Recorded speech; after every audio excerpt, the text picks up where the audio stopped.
আসসালামু আলাইকুম ভিউয়ার্স, আশা করি আপনারা সবাই ভালো আছেন।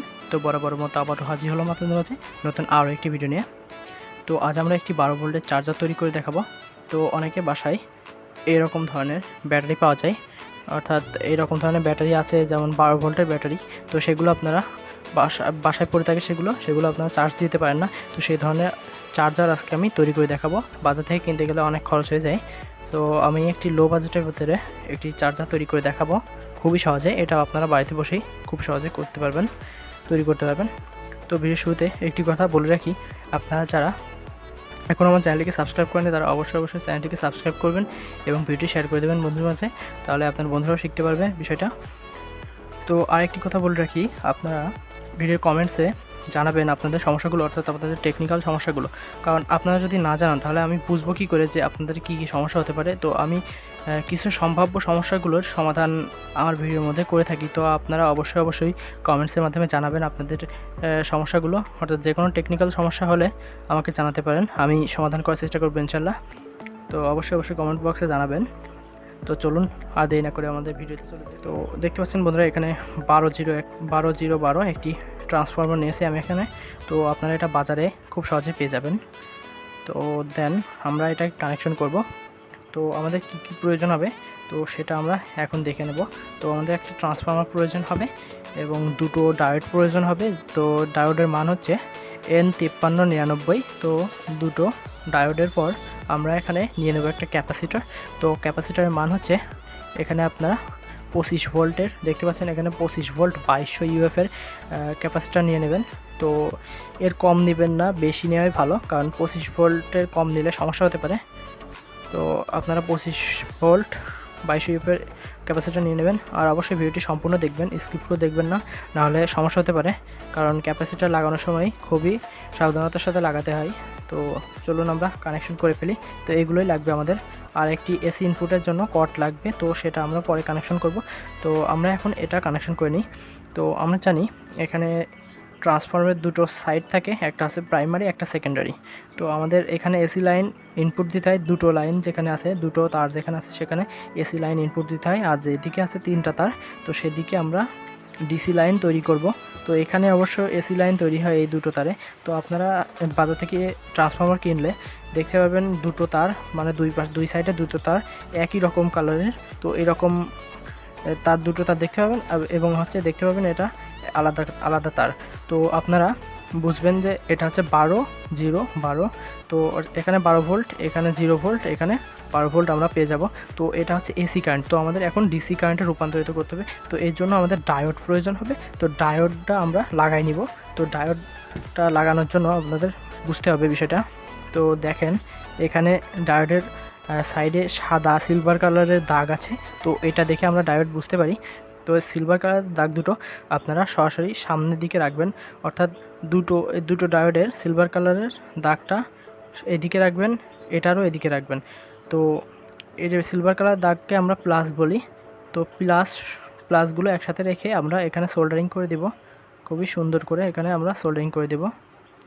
তো আমরা প্লাস আর প্লাস সোল্ডারিং করে দেব, অর্থাৎ সাদা পার্টগুলো একসাথে করে দেব। আর এদিকে আমাদের রয়েছে কালো পার্ট।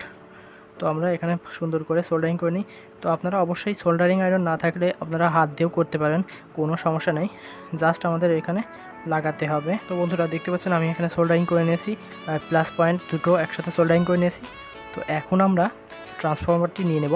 তো ট্রান্সফরমারটি নিয়ে আমরা এখানে যেই আমাদের দুটো একই কালারের তার, অর্থাৎ আমাদের 12 ভোল্টের যেটা এসি 12 ভোল্টের দুটো তার, তো প্রত্যেকটাই আমরা ডায়োডের একটা পা লাগিয়ে দেব। তো এটাই একটা পা লাগাবো আর এটাই আর একটা পা লাগিয়ে দেবো খুব সুন্দরভাবে সোল্ডারিং করে। তো আমরা সোল্ডারিং করে লাগিয়ে দিচ্ছি।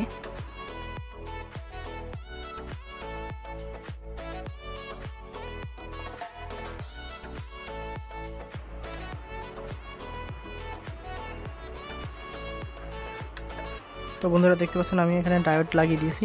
তো আমার দেখানো পদ্ধতি অনুসারে আপনারা এইভাবে লাগিয়ে নেবেন। তো এখন আমাদের ক্যাপাসিটরের কাজ। তো প্রথমে আমরা ক্যাপাসিটরটি দেখে নেব। তো ক্যাপাসিটরে দেখে আমরা এখানে বুঝতে পারি যে এখানে যেই সাদা কালারের যে দাগ থাকে, অর্থাৎ এক সাইডে আমাদের একটা দাগ থাকবে, এইরকম সাইজের একটা দাগ থাকবে। তো দাগের উপর এইভাবে মাইনাসের মতো চিহ্ন থাকবে। তো এটা আমাদের মাইনাস, আর যে পাশে কিছুই থাকবে না অর্থাৎ দাগ থাকবে না সেই পাশে আমাদের প্লাস। তো আমাদের প্লাসটি আমাদের এই ডায়োডের অপর মাথায় লাগাতে হবে, অর্থাৎ যে মাথায় আমরা প্লাস পয়েন্ট লাগিয়েছিলাম সেই মাথায় আমাদের লাগাতে হবে। তো আমি খুব সুন্দরভাবে আমরা এটা লাগিয়ে দিচ্ছি। অবশ্যই আপনারা সঠিক করে লাগাবেন, না হলে আমাদের ক্যাপাসিটরটি বাস্ট করবে। তো অবশ্যই আপনারা সঠিক করে প্লাস মাইনাস সঠিক করে লাগাবেন।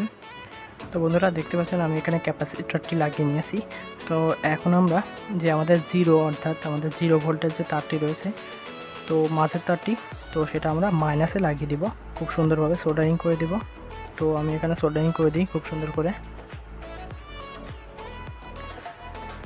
তো বন্ধুরা দেখতে পাচ্ছেন আমি এখানে ক্যাপাসিটরে -.2 লাগিয়ে দিয়েছি আমাদের 0 ভোল্টের যে তারটি ছিল তো সেটার সঙ্গে। তো আমাদের মোটামুটি কমপ্লিট।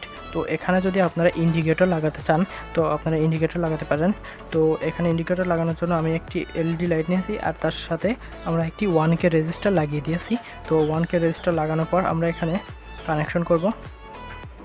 তো বন্ধুরা এখন আমরা এটাকে আমরা প্লাসে এলইডির পার্টি আমরা প্লাসে লাগিয়ে দিব, অর্থাৎ আমাদের ক্যাপাসিটরের প্লাসের পায়ে লাগিয়ে দিব, সোল্ডারিং করে খুব সুন্দর করে লাগিয়ে দিচ্ছি। তো দেন আমরা যে এলইডির মাইনাস পয়েন্টটি ছিল তো সেটা আমরা ক্যাপাসিটরের মাইনাসে আমরা খুব সুন্দর করে লাগিয়ে দিব।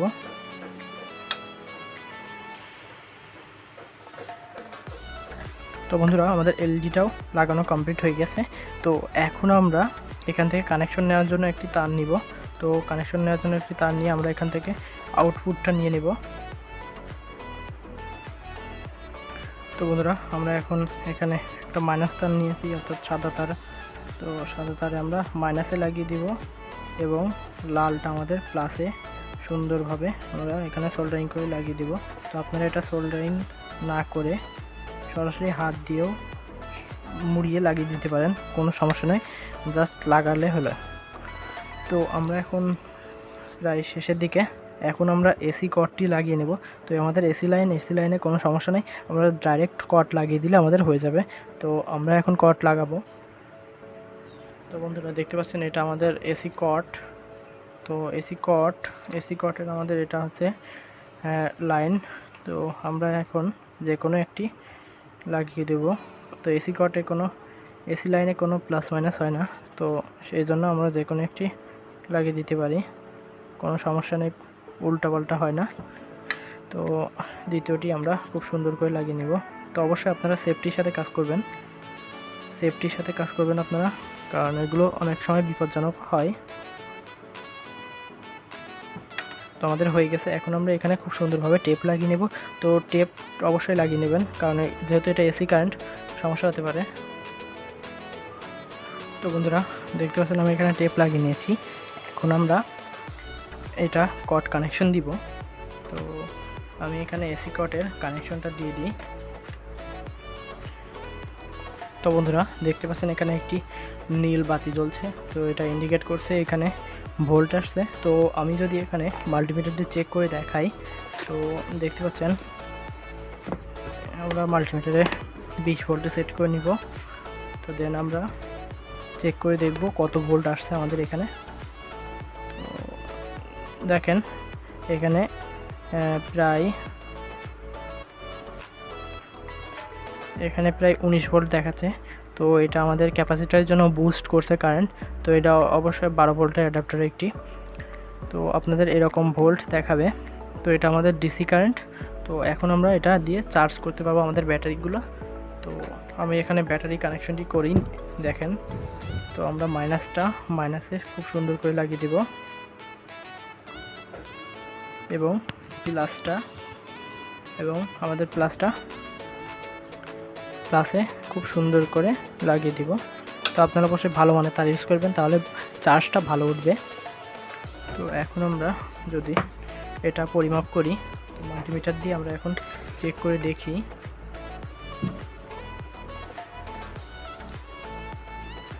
তো দেখেন বন্ধুরা এখানে 12.7273 দেখাচ্ছে। তো আমাদের ব্যাটারি চার্জ হচ্ছে, দেখেন। তো দেখতে পারেন বন্ধুরা আমরা খুব সুন্দরভাবে এরকম ধরনের চার্জার তৈরি করতে পারি খুব সহজে বাড়িতে বসেই।